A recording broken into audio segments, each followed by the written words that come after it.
Oh, we're here. The confrontation. Sign me up for WrestleMania.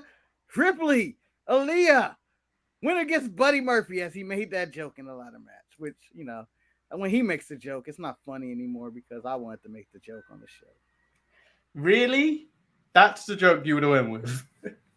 Well, I have several jokes I want to make on the show. Several! Manny, what's the joke you want to make on the show? Well, I prepared for the in the episode 300. I've mentally prepared for 300 subscribers with the thumbnail, Marcus.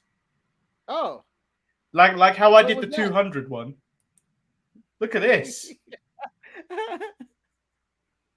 Oh, sorry, I was looking at the phone. You sent me a message. Oh, there it is. There they go. They're back. They're back with the tiny balls. Honestly, if they sold Mrs. Tiny Balls online, everybody would buy them. It'd be a top seller. Lily would have something to worry about. That's 3. We're not ever getting to 300. Oh no, Daddy wasn't there to take me to the fair. Buy me underwear. Come this line again. Daddy ain't here, but I'll be your daddy. Oh. And then the other option was just a variation of this one. And then, do you remember that time Triple H sucker punched Kurt Angle when he wasn't seeing it? Manny, you can never forget that one. Yes. But what about this one?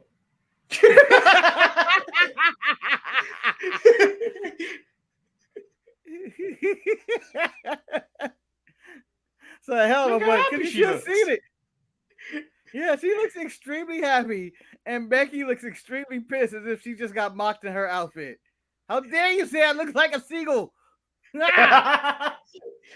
No, she looks like if Shredder turned good and ended up in white. Shredder heaven. He went to Shredder heaven. Holy shit, redemption. I never enjoyed that turtle soup anyway. Shredder heaven. And we'll be back right after this. I'm Shotzi Blackheart, the ballsy badass, and you are watching the Untitled Manny and Marcus show. Remember to like the video and subscribe.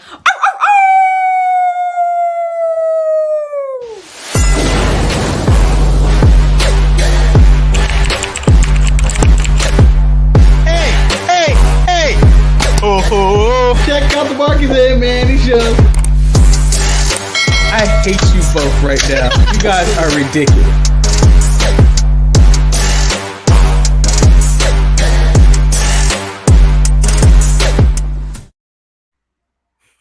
Chubby, pee-pee! That's Welcome, what punishment is. That's what his punishment is every time. No! Welcome, everyone, to the Untitled Manny and Marcus show. I am, of course, Lord Manny Hayes. And I is the almighty Marcus the Grand Finale, who, Manny, you asked at the beginning of the show and the code open, what kind of jokes did I want to make? Well, it borderlines this. Vince McMahon in 2005. I sent you that on the impression that I was going to put that as 2 big men bumping me. Well, it ended up being Vince McMahon, okay? Those are the type of jokes. And I don't know if you have my Gresham cussing out image on key. No, I have this one. Oh, the time Gresham fought Rey Mysterio. And he loved him. I loved him. Photo took it 2 weeks ago. What would I tell you if I had Jonathan Gresham on the show today? Oh, let's see, Manny. What do you got? Let's bring him out. Gems. Get out of here. Get out of here. Damn you, Manny. Hey, hold on. I have seen numerous people call in America. I have heard numerous people call the AEW roster vanilla midgets. Yeah, but when you say vanilla midgets, you put it together. You can't just call nobody else. It's offensive to use the term midget. They like to be known as little people or dwarves. And Jonathan Gresham is neither, damn it. He is. He is a man. He is a man. He is a man who Are you sure? stands at his height, Cesaro's knee. That's what I learned. I mean, we want to start off that news story. Let's start off with that news story real quick and get out the way. Death Before Dishonor happened this weekend. Tomorrow on ETE, we're going to cover it more, and I'm sure someone's going to defend Gresham's actions this weekend, where he was really upset about the direction, I guess, of Ring of Honor and his direction, and he quit AEW/Ring of Honor after dropping. He's quit wrestling. Yeah. He's just done. He's walking away. He's done with Terminus and everything. We'll cover more of that. I'm just going to say this. You know, I've seen arguments of people who like, I should have won and do that. No, he had to drop that belt to Cesaro. For the rebranding of Ring of Honor's sake, he had to drop that belt to Cesaro. This isn't a size thing. This is the bigger star thing. Cesaro's the biggest star. You know what? My only standpoint with that is... that wasn't even a height joke when I said bigger star. That wasn't a height joke. The only thing I would say about it, to defend his side of it, would be there was no build to this. Like, there really wasn't. No, there wasn't. And like, ROH is always about that long-term storytelling more than AEW is. And I can see why he would have been pissed. There was no storytelling into it. There was no actual real reason why he turned heel on Rampage a few weeks ago to align himself with the now gone Tully. Tully Blanchard's gone. Yeah. And then they rebranded the Tully Blanchard Enterprise as the Embassy. Brian Cage seemed to be taking it well. I love Prince Nana though. The man been going on for years. Yeah. If there was ever someone that could truly say he is the son, the father of Stokely Hathaway, it is what you call him. It is the Embassy's son. I don't know why I'm blanking on his name. Prince Nana. There you go. I don't know why I was blanking out his name. I was like, I can't remember his name. Why am I blanking out? Oh no! Get out of here! Jesus! Luchador, you're a terrible person. As I hold up a bag of midget gems. Yeah, and I know, Manny, you're a horrible person. You're horrible. I never said I was a good person. There was a song about me earlier. Well, this. Oh, Jesus, you're bad. But of all the things, I wish Tony Khan could have got cussed out for it. It wasn't for this one. It wasn't. I just don't feel like it should have been building something to it, but Tony deserved to be cussed out for a lot of things, whether it's barbed wire matches or whatever happened with Orange Cassidy and Wardlow or whatever is going on there. But this is not the game, or the time he mentioned Vince McMahon and his retirement. But also, I have actual evidence, Manny, of I don't even know what that is. That's work. Man, I show that evidence of what it looked like for Tony Khan when Gresham came up to him. It is this clip from the Bad Boys where Martin is literally yelling at a much taller individual. But that's it. I'm done with Gresham jokes. I'm done with him and Jordan Grace. Be fair, they took the world by storm. I'm going to look incredibly short when I stand next to the big Ross man at Clash at the Castle, because he is 6'8", and I believe I am like 5'6" or 5'7". Yeah. You're going to be like this the entire show. And they're going to ask them, is this your little son? Who is little hood cute? No, it's just a guy. No, that's a man?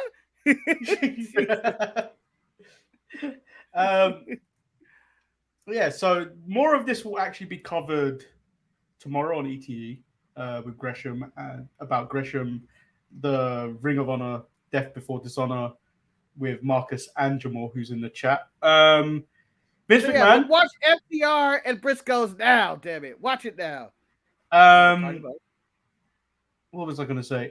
Vince McMahon is under federal investigation, as money did come from his personal funds. However, it was transferred into WWE and then paid out to these people, and it accumulates to about $14 million. Oh, Vince. Oh, Vince. So it wasn't a retirement at all, huh? Resigned, Mr. McMahon had to. 14.8 is just too much. Yeah. I believe more is coming out soon because Yeah. the retirement was, it was what, on a Friday afternoon. It just seemed like that. It seemed like that would just be the day, and a lot of reworking has happened. It was just like, shit. Brian Gumbel's looking at me. We're done. We're done here. And again, as I told Eric, and I've said on the show Saturday, and I've said numerous times, wrestling journalists ain't shit.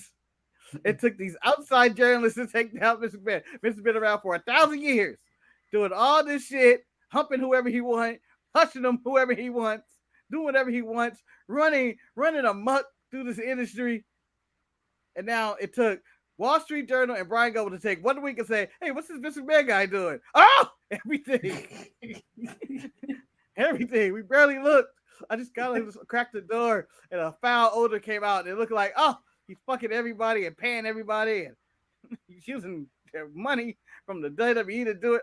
Everything's going wrong.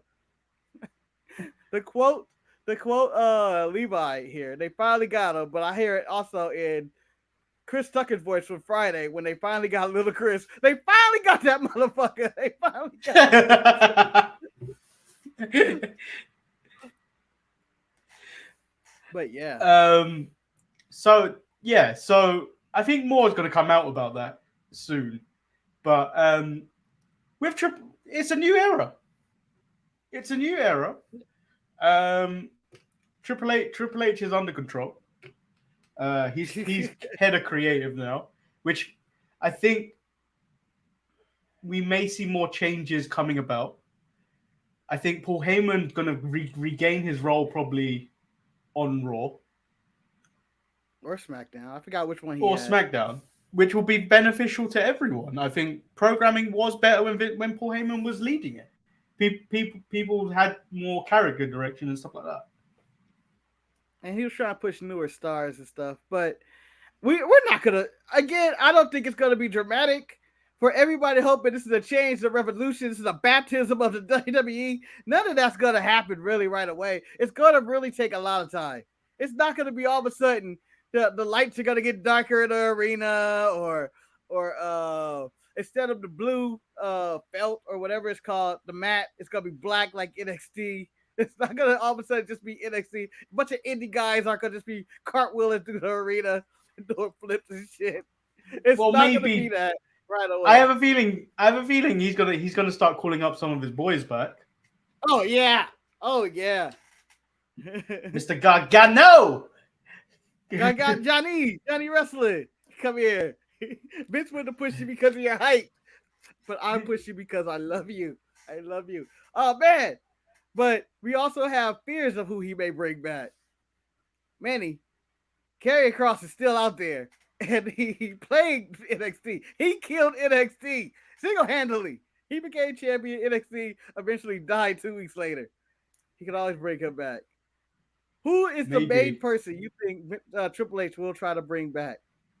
I think the easiest thing is he could make money with Ciampa and Gargano on the main roster. You bring back that whole feud, put it on the main roster.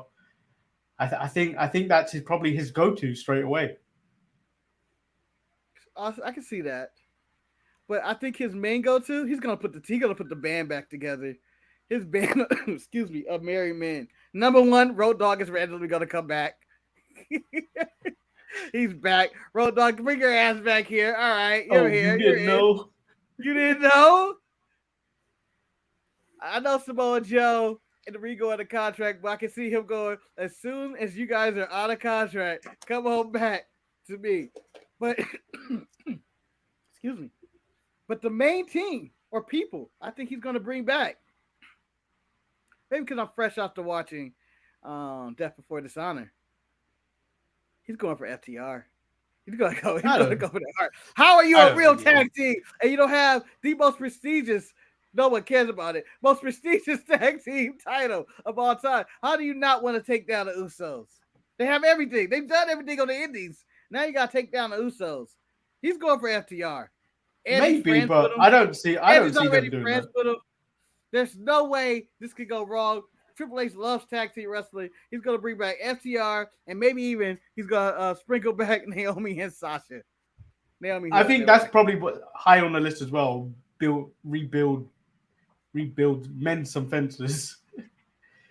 Yeah, but none of this is happening again. I don't think anything is happening until next year, somewhere around there, because they still got a lot of stuff that you just can't all of a sudden be like, we're changing it up.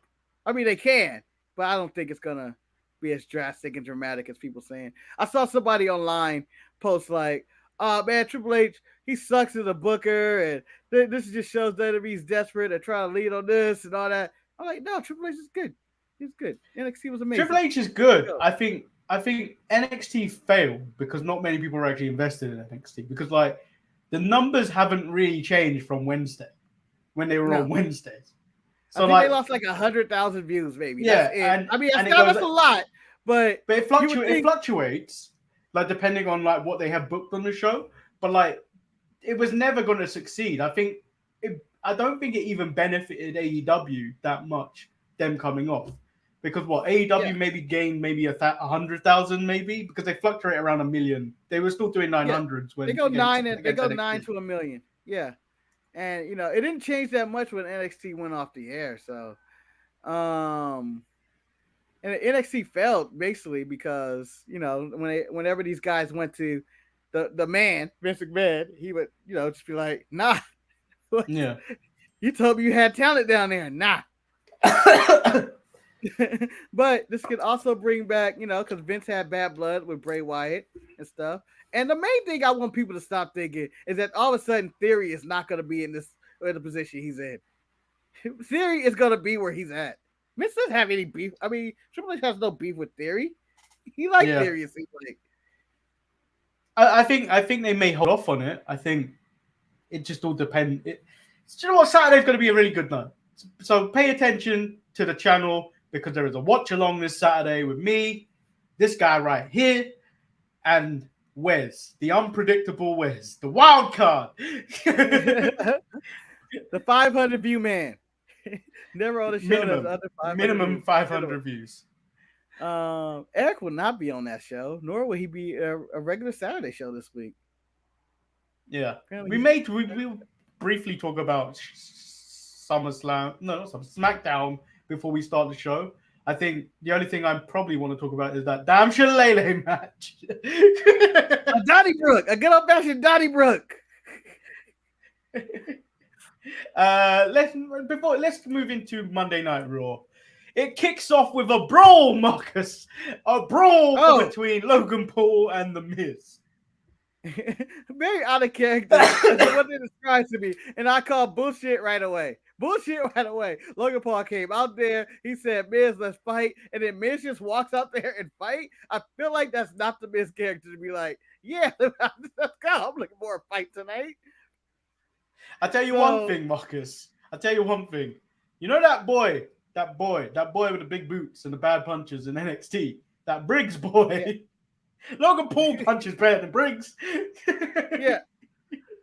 As Logan Paul said, he's kind of a natural at this, but I think he's all right so far. And this is an interesting start. The first segment of the Triple H era, we're going to remember this on Monday Night Raw, is The Miz fighting Logan Paul in a pull-apart.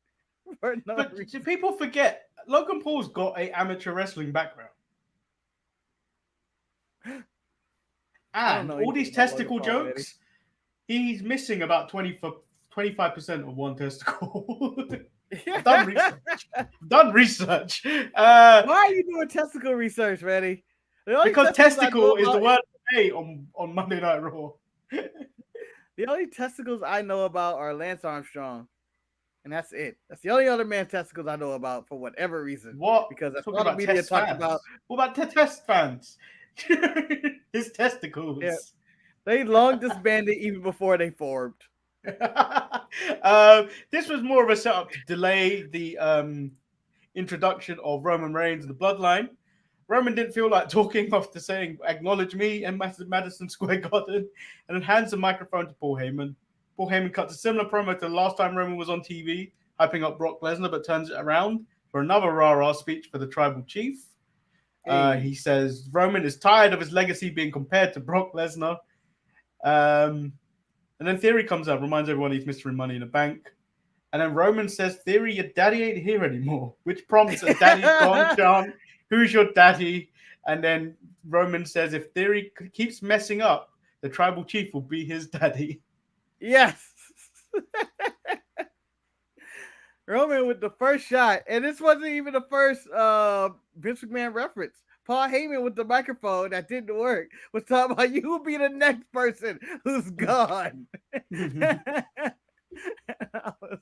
Which was like, oh man, Paul's good at whatever they do. And I enjoyed this segment. And the next hour was Austin Theory versus the world. Austin Theory started off with Drew McIntyre, who shouldn't have even been there. So if you thought weird WWE shit would end because Vince is gone, nah. For no reason, Drew McIntyre was the next person to walk out through that curtain. SmackDown's own. And then Drew pretty much beat him up in the first half of this match before Theory got some back after the commercial break. This was then interrupted by Sheamus and the Brawling Brutes, who beat up Drew McIntyre, causing the DQ. Bobby comes up to make the save, and then tag match.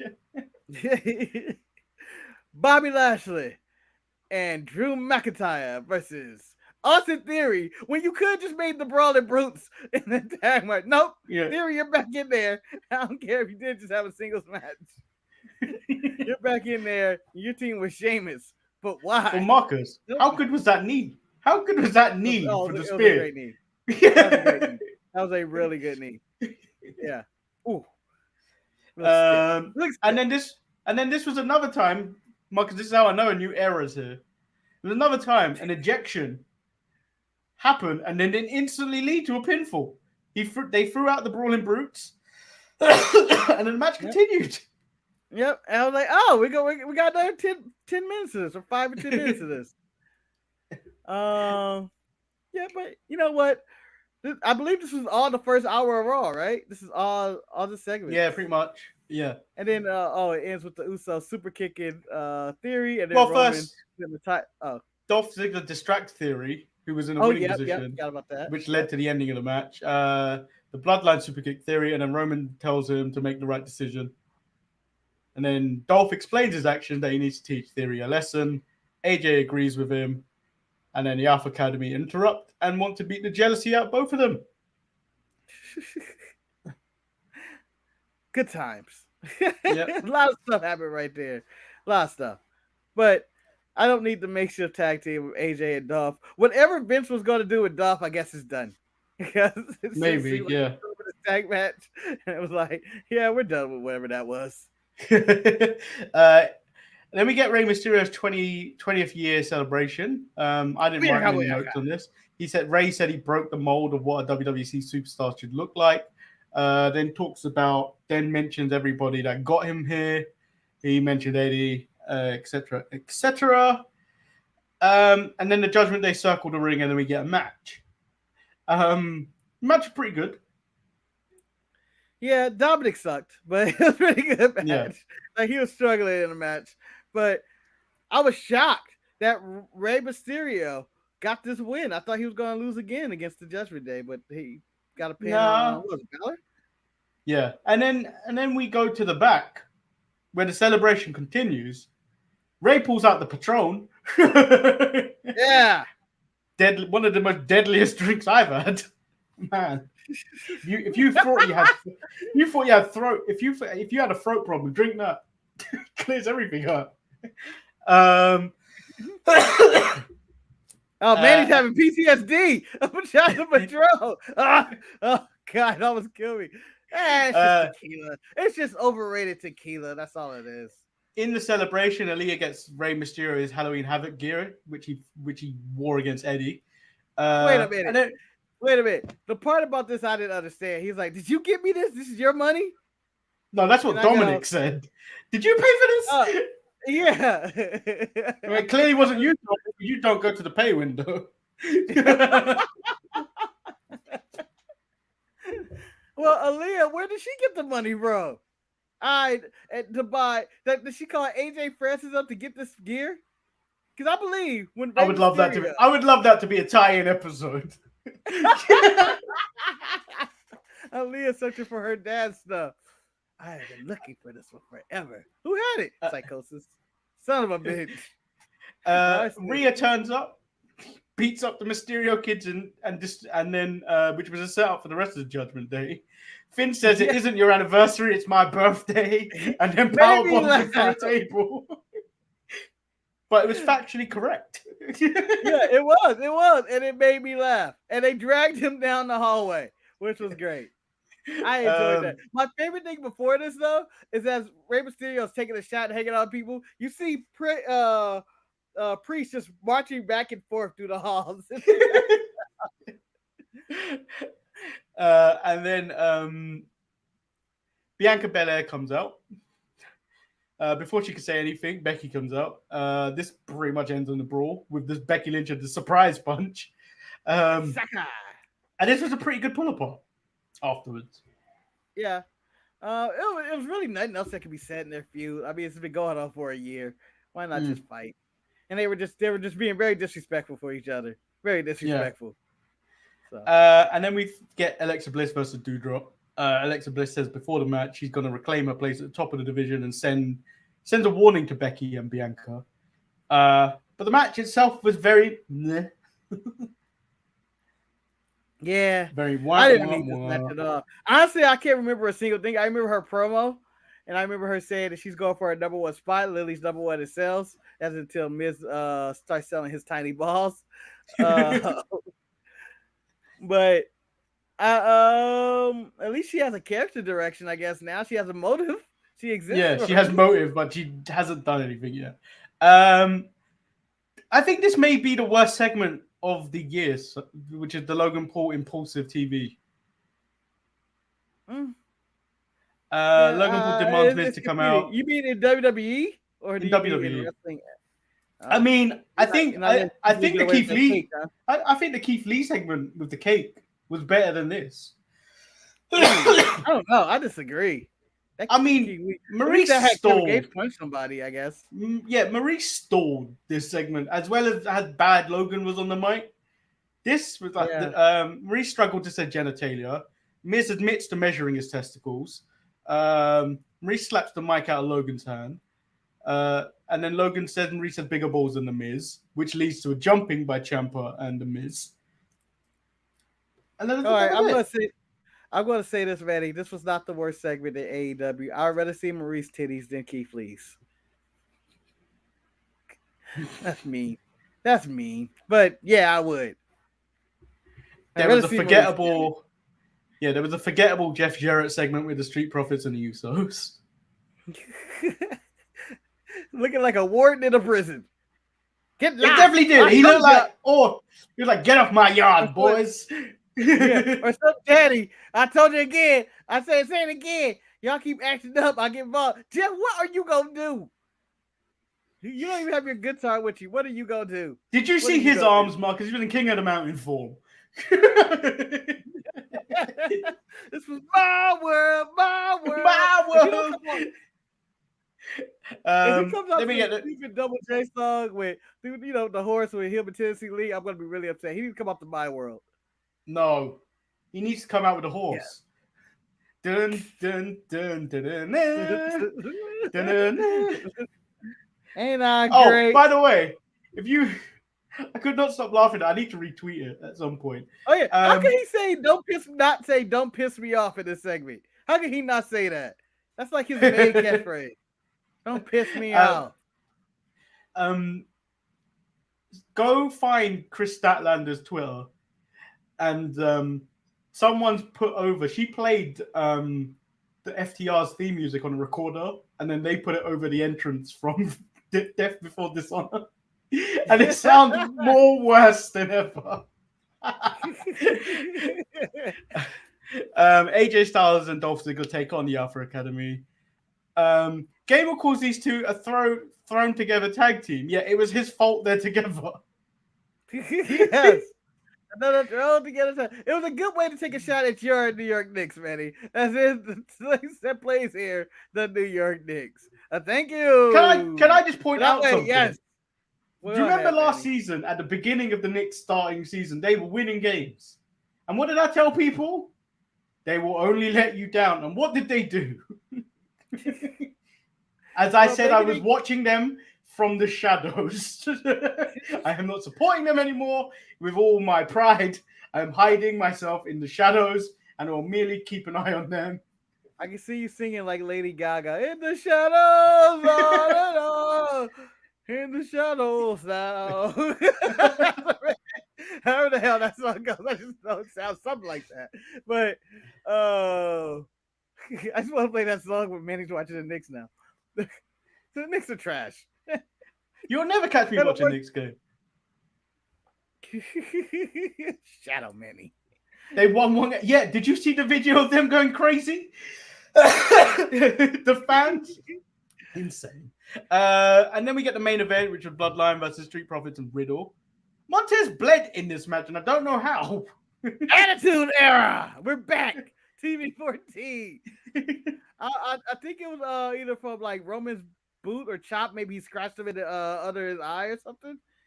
But Yeah. I don't know. But it seems incidental. So for those who were like, "Oh, the Attitude Era is back. They're bleeding again." Nah, that's not what was happening here. It was Well, the referee had no idea either. Like, he didn't even put the gloves on straight away. I had a massive problem with that.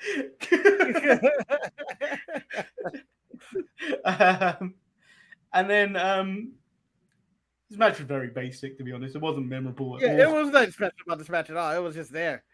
I didn't understand the ending though. With Seth Rollins coming out, first of all, getting in Roman's face, and then, but he really came out to lay assault on Riddle, giving him the stomp outside the ring and on the stairs. I didn't know was this a match? Or was this just setting up something? They're having a match. They're having a match. Okay. That was made official, I think, last week or 2 weeks ago. So yeah, that was Raw. Not much changed. Like, people are saying it's Triple H era, but nothing really changed so far. Well, the man had the job for 24 hours. What could you change? What could you change in that time? What did he get? Sunday? Yeah, but what did someone called a bitch? I didn't need testicles said about 1,000 times. I need someone to be called a bitch. He needs shit and bitches. And shit and bitches. Tell you what, and more though, shit. Rhea Ripley is the baddest bitch in wrestling. Oh! No, how you taking it from Jade? You can't say, why did Jade lose it? Because Jade isn't. What bad things has Jade done recently? Rhea Ripley took down a family. Rhea Ripley took down a family. The only person she didn't touch was his wife. I like that she pie face punched Dominic, and then I proceeded to do stuff off camera, apparently. No, she tried to take Dominic hostage. Yeah. She can see she is the new leader of the Judgment Day. She is the baddest bitch in wrestling right now. Dang. You tell me what bad things Jade Cargill's done recently. I think she threw a cake in somebody's face before, and no. I think she made Ruby Riott cry or something. She's beating up Athena, and I like that, but that don't make you a bad bitch. That just makes you a righteous bitch.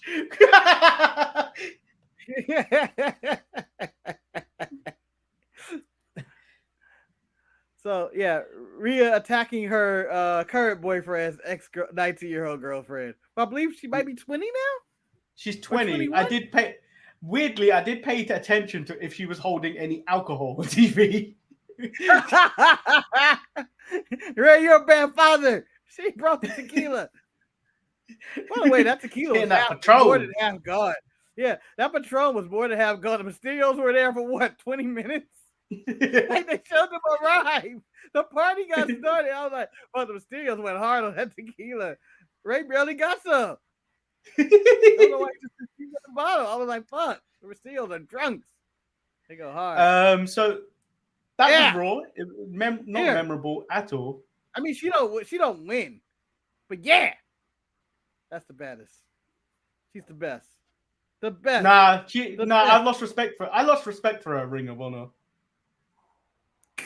Why? If she was the baddest bitch, she wouldn't have followed the Code of Honor. But she did. She don't get it. She don't get it. She was respectful. How dare she? That was Raw, you know. That was Raw. I thought it was a good Raw, but it wasn't a revolutionary. I just thought the Garden added the extra edge. It wasn't anything Triple H did. That was all Garden. No. That felt like a regular Raw. Yeah, it really was. And that pretty much ended the show. I do have some great news, Marcus. Before we go into your great news, I want to give my Raw rating predictions. They're gonna do over 2 million for this Raw this week.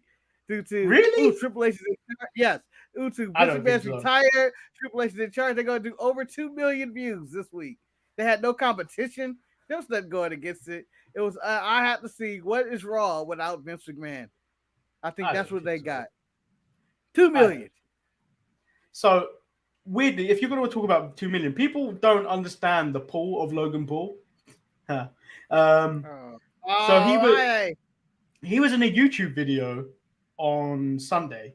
It was on a Sidemen Sunday video, which was a Tinder video with people. So like a live swipe left, and they'd say like really bad punchlines to women. And then he was doing on Raw this week. Yeah, but he was holding a WWE title for one segment, and then did a WWE line. Said he was signed by WWE. That video is about maybe half an hour to about 40 minutes long. In 3 hours, that did about 2 million views, which is more than an episode of Raw in America. So if you think about the numbers, WWE signing him is good business, but you're signing a wild card because he does come with negative press. Yeah, and then a rumor has it, and I don't know, this is dirt sheet shit, so take that with a grain of salt. They did the opening segment of him brawling with the Miz because they didn't want Logan Paul to get booed. He still got booed. Yeah, I know. Why not just let that man be a heel? Why not? I don't think he wants to be. That's the thing. I don't think he wants to be. Yeah, just do it. Heels are cool, okay? Heels are cool. You're a piece of shit. Yeah, I got good news for me. Oh, when you sign off at the end of the day and you get to go into Microsoft Outlook, and then you get to put in your out of office message. Because I'm on vacation! Woo! Vacation's all he ever wanted. So every day on this vacation, Manny, are you feeling hot, hot, hot? Yes, but I'm not getting videos cancelled like Eric did. For that, I feel like that's the low point of the show. That's the low point. Yeah. Got canceled in the UK for a hot, hot, hot.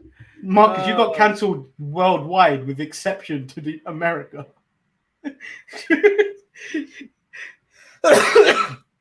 Respect. It said partially blocked, and then I looked at it, it was like, it's the UK, various other places, and then click here for all up 200 other. I was like, 200? What did we do? That's heavily copyright. That's where they make their money, all right? Shout out to them. So tune in tomorrow for ETE for all your ROH and Jonathan Gresham story needs. Anything else happening on that show? More G1 coverage, that's still going on. And who knows? We may even talk about Vince McMahon and stuff like that. But we cover everything. And then it's Thursday with me and Marcus, which was on my birthday. What? Your 111th birthday. Happy birthday, Manny. It's a lot. I put on a lot of the years doing thirst trapping in the last 2 years. Yeah, thirst trapping takes years. It's just adds on to the years. Just gotta find the right thirst trap. Just gotta find the right one. It's always Nikita Lyons and a banana or something. I'm sure Nikita will be the thumbnail this week as NXT happens tonight. 2.0. No more Vince or Pritchard in charge of it when he was. It's still Shawn Michaels. I expect nothing different from that show either, people. Nothing different. But people are probably going to tune in because Maybe it's black and gold again. Nah. It ain't. Triple H said he was back for like a month now in NXT. Nothing has changed.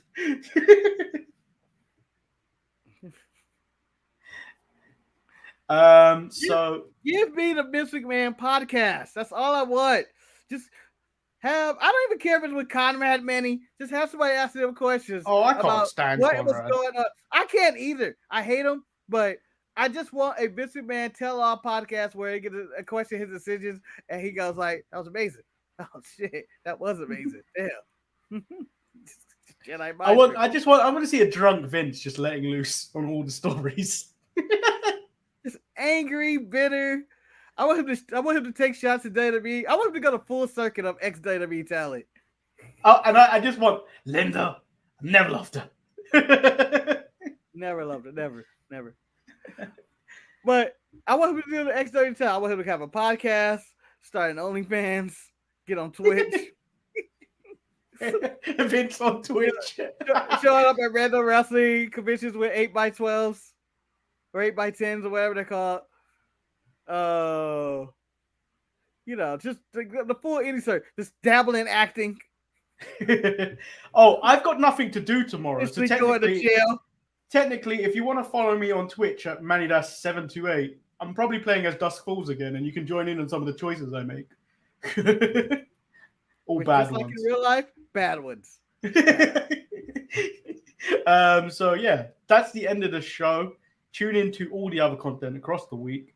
Yeah, and we've been them boys. Peace. Oh, I guess we don't blow up. Ah, no, it's Gresham! Gresham cussing out Tony Khan! Gresham and Tony Khan! Gresham and Khan!